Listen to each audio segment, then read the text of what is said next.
Hola, buenas a todos, bienvenidos a un nuevo vídeo. Mi nombre es Sergio. Hoy os traigo una nueva entrevista con una que ya estuvo aquí, que es Noelia Núñez. ¿Qué tal, Noelia? Hola Sergio, muchas gracias por contar conmigo otra vez. Noelia es la portavoz del PP de Fuenlabrada en la región de Madrid. Ya la tuvimos aquí un rato hablando sobre su vida y ahora vamos a hablar un poco más sobre temas de liberalismo y así. Y la primera pregunta es, ¿cómo explicarías sencillamente el liberalismo a alguien para la primera vez que lo escucha? Pues mira, hay una frase que dijo Isabel Díaz Ayuso que me gusta muchísimo, que se podría un poco extrapolar también a qué es el liberalismo, ¿no? Ella dijo, a Madrid se viene a que te dejen en paz. Bueno, pues yo creo que el liberalismo es o va encaminado hacia eso, es a elegir tu proyecto de vida sin un Estado, en este caso, que te diga, pues, que te diga lo que tienes que elegir, que te diga, por ejemplo, dónde estudiar, si tienes que estudiar en la educación pública, que te diga qué tipo de sanidad tienes que elegir. Yo creo que por ahí va el liberalismo, ¿no? La capacidad del individuo de elegir lo que quiere para su proyecto de vida, sin un Estado que le marque las directrices. Eso para mí podría ser una definición del liberalismo, porque hay veces que tendemos a entender que el liberalismo es exclusivamente pues, unos impuestos bajos, ¿no? Unos tipos de impuestos, una capacidad impositiva a la baja. Y el liberalismo va mucho más allá, va en confiar en el individuo, en creer que el individuo es mayor de edad, tiene capacidad para tomar decisiones, pero también tiene la responsabilidad de asumir sus consecuencias sin que papá Estado esté detrás para protegerle o para salvaguardarle cuando se equivoca. También hay un debate muy grande entre los liberales, sobre todo sobre los pragmáticos y los puristas o idealistas, es el tema de meterse en política. ¿Tú crees que un Uh -huh. liberal, aparte de estar en la sociedad civil, porque es muy importante, se ha de meter en política, incluso en partidos tradicionalistas, que no son tan liberales como nos gustarían, para intentar cambiar lo máximo posible? Yo creo que las cosas se cambian desde la política. Al final, nos guste o no, yo no creo en las utopías de que no debe de existir un Estado, por ejemplo, porque sí que creo que un Estado tiene que ser, por supuesto, pequeño y no tiene que estar sobredimensionado, pero sí que un Estado es necesario. Entonces sí que creo que los liberales se necesitan en políticas, se necesitan liberales que debatan, que aporten sus ideas y que planteen desde la perspectiva política por qué el liberalismo funciona, no solo obviamente desde la sociedad civil. Hace mucha falta que haya think tanks fuertes, donde haya espacios de debate, donde se intercambien ideas, donde el liberalismo coja aún más fuerza, ¿no? Porque además con esto que estamos viviendo, pues he visto cómo había liberales en crisis o cómo desde el socialismo, el comunismo decía, no, esto es la crisis del liberalismo, del capitalismo, etcétera, etcétera, ¿no? Ellos aprovechan para vender su discurso. No creo que el liberalismo ahora mismo esté viviendo una crisis. Creo que obviamente necesita pulir determinados detalles, pero bueno, para eso tenemos a los think tanks, donde seguramente debatiremos sobre cómo se puede afrontar una pandemia, por ejemplo, en este caso, desde una perspectiva liberal, que ya estamos viendo cómo pues la colaboración privada está ayudando en este caso a que los estados o las autonomías pues afronten de una manera mucho mejor esta crisis, pero sí que creo que hace falta que los liberales más puristas dejen de lado pues ese odio a la política, ¿no? Ver la política como una herramienta más del Estado, pues que dejen de verlo de esa manera y que se atrevan a meterse en política y que cambien las cosas y que de verdad desde la política aplicar unas ideas y unos principios liberales. Para ti, dentro del movimiento liberal, ya que estás aquí más o menos metida, estás en Acción Liberal y dando también la lucha en el Partido Popular, ¿qué crees que es lo que de verdad le hace falta al movimiento liberal desde tu perspectiva? Bueno, pues yo siempre lo digo, yo creo que nos falta un poco de unidad, ¿no? Lo comentaba en tu anterior entrevista, que muchas veces nos dedicamos más a dar carnets de liberales a nuestros propios liberales, más que en exportar nuestras ideas. Creo que nos falta unidad. Unidad no quiere decir que todos pensemos igual, porque eso es prácticamente imposible e inviable, pero sí que tenemos que llegar a puntos de acuerdo dentro del liberalismo a la hora de exportarlos a la sociedad civil. El socialismo tiene un mensaje que cala muy bien en la sociedad, porque a corto plazo una persona, un votante normal, ve los efectos del socialismo, es decir, voto socialismo, me dan mi ayuda, mi paguita, mi beca, mi etcétera, pero tú no ves, cuando quieres darte cuenta de lo que has votado, de que has votado socialismo, puede que ya a un medio plazo, a un largo plazo, sea totalmente insalvable.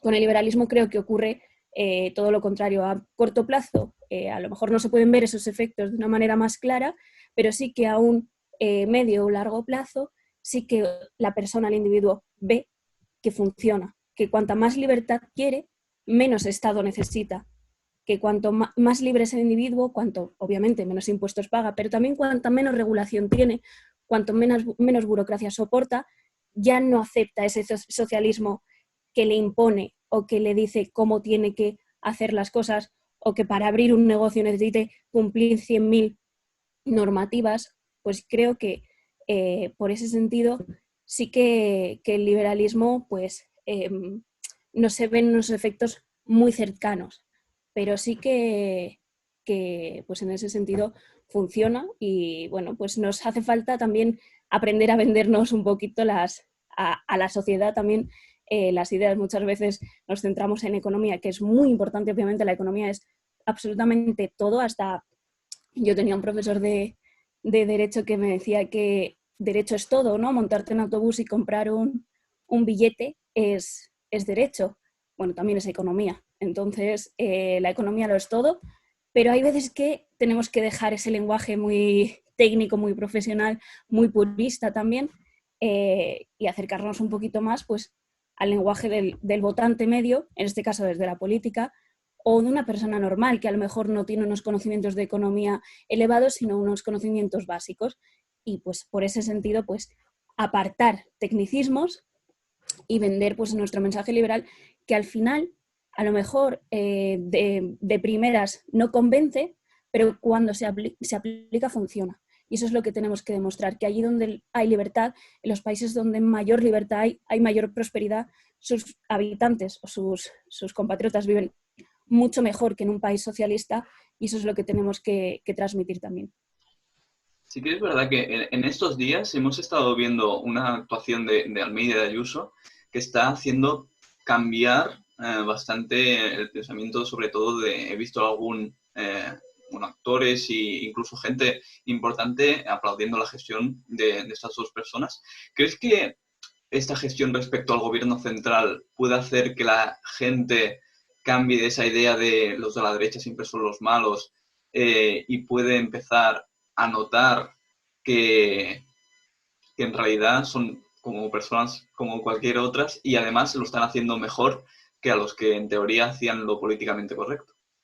Es muy curioso porque a quienes más se está alabando, ¿no? O quienes mejores están gestionando en esta crisis que estamos viviendo a nivel nacional y, por supuesto, a nivel mundial, pues es curioso que quienes mejor están aportando y que mejores soluciones están planteando son aquellos a los que la izquierda atacaba mucho más. Recuerdo cómo se metían con Almeida los defensores de los derechos humanos por su físico, y recuerdo cómo esas feministas llamaban tonta prácticamente a Isabel Díaz Ayuso. Pues bueno, pues creo que, con perdón de la expresión, tanto Almeida como Ayuso les está dejando con el culo al aire al gobierno central, y están demostrando que aplicando unas medidas pues se llega a unas soluciones, ¿no? A Ayuso lo han criticado muchísimo por aceptar donaciones de las empresas privadas, por por abrir una cuenta simplemente para aceptar donaciones económicas de los ciudadanos, no solo de aquellas empresas que quieren aportar material o que quieren fabricar ese material. Bueno, pues se le ha criticado mucho y hemos visto cómo desde el Gobierno de la Nación se copia esa medida. Y es que hay que ser conscientes de que ningún sistema sanitario en el mundo, por muy público que sea o por como lo quieran llamar desde la izquierda, que dicen que solo desde los servicios públicos se puede afrontar, no, ningún servicio sanitario está preparado para soportar la pandemia que estamos viviendo nosotros actualmente.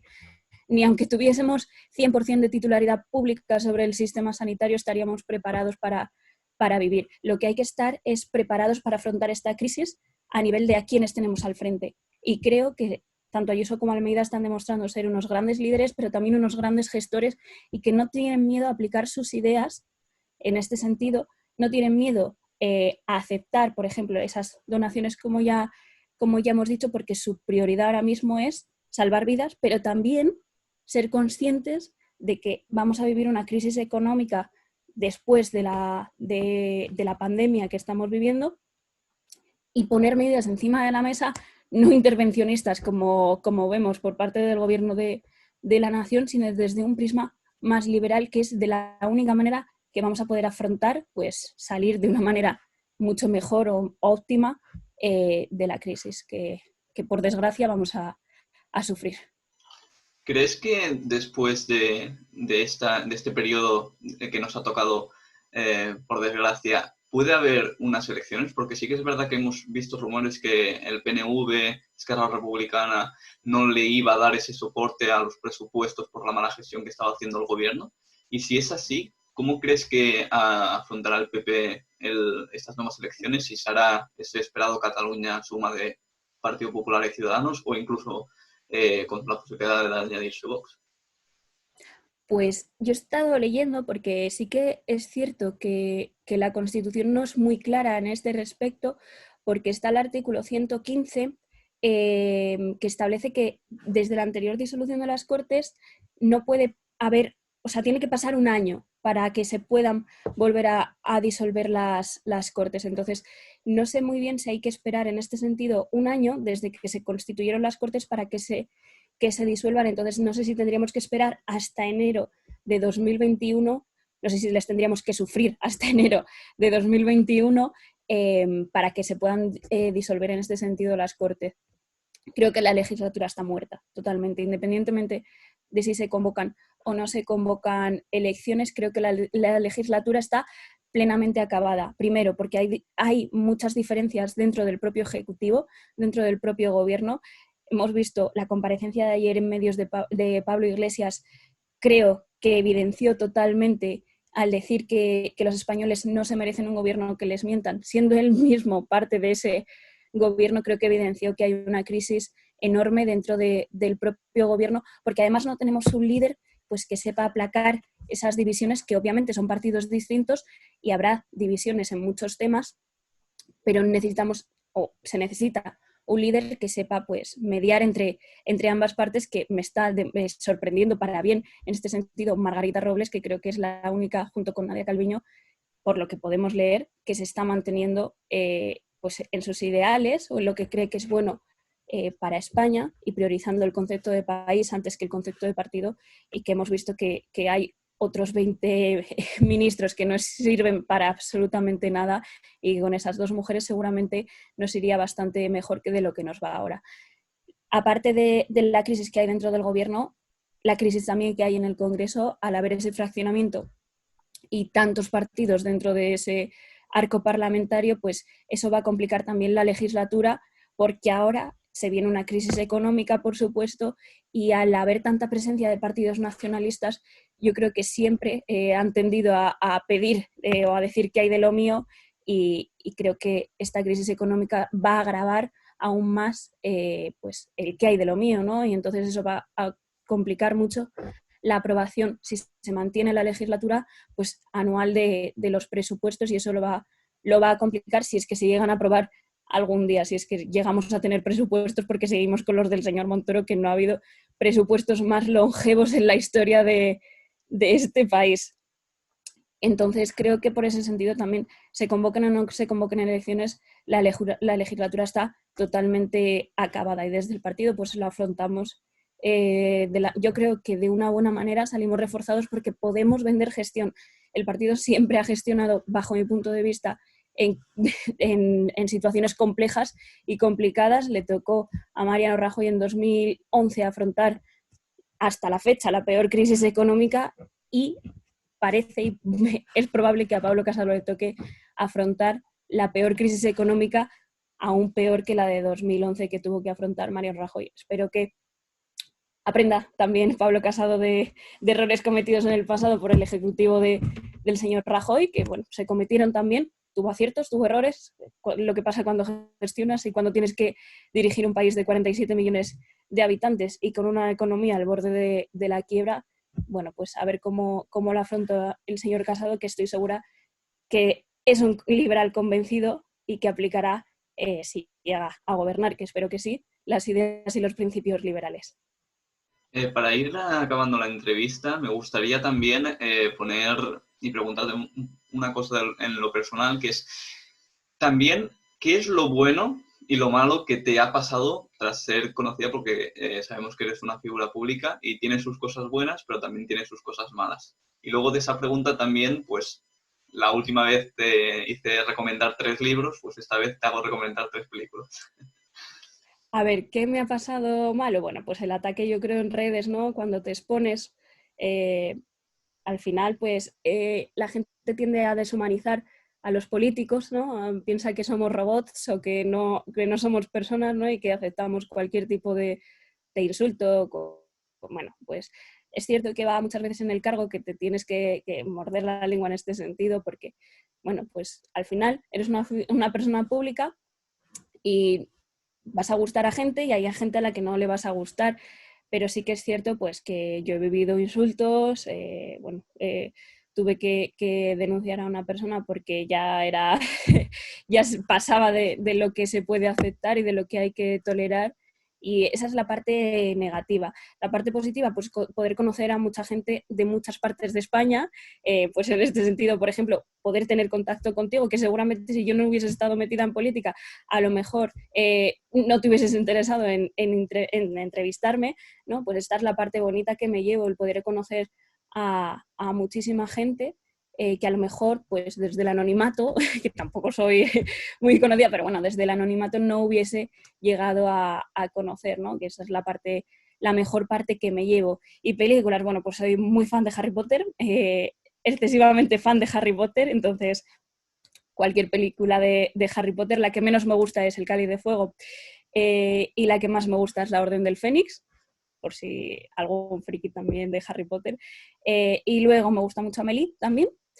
Y he estado pensando así cuál puede, y una que recomiendo ver, sobre todo en estos días de cuarentena, ¿no? Porque te hace entender también ese mundo de redes sociales y un poquito, me resulta muy curiosa la del show de Truman.